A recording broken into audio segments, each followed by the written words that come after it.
Et on va continuer de parler de la COP21 et de l'annonce du président Hollande avec notre invitée, Sandrine Moubanga. Vous êtes à la tête du département en charge des économies d'énergie à l'Université de Toledo aux États-Unis et vous travaillez essentiellement en République démocratique du Congo.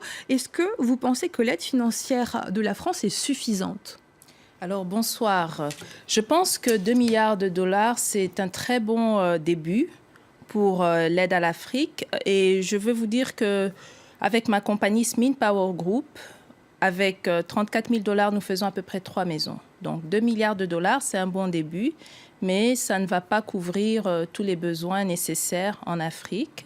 Et pour vous donner une idée, au Congo, par exemple, 90% de la population n'a pas accès à l'électricité. C'est pour ça que notre compagnie est basée au Congo. Donc, vous voyez qu'on a encore beaucoup à faire avec 2 milliards de dollars. On doit plutôt encourager les projets qui sont déjà sur place, je pense, qui sont déjà faits, comme par exemple en Éthiopie, le barrage pour le Nil bleu, ou bien la centrale solaire qui se fait pour l'instant au Maroc. Et les compagnies comme la mienne, Smin Power Group, qui sont déjà sur place avec les énergies renouvelables. Est-ce que justement en République démocratique du Congo, vous travaillez, la transition énergétique est en marche et est-ce qu'il y a quand même des limites à ces projets, à cette transition énergétique pour l'instant?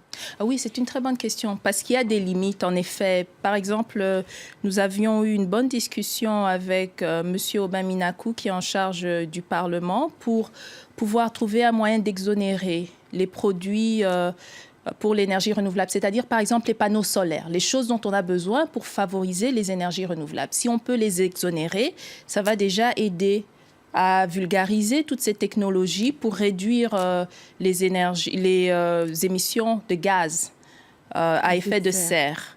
Donc, il y a ça, par exemple, il y a sur le plan de vue législatif et il faut aussi des mécanismes de financement.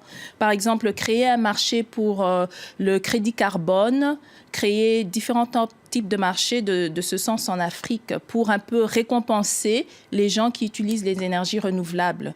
Comme ça, une compagnie, par exemple, qui produit trop de pollution en Europe a besoin de trouver de l'énergie renouvelable quelque part et en mesure de l'acheter en Afrique. Donc, il faudrait un mécanisme de financement de ce genre pour faciliter ce genre de marché aussi.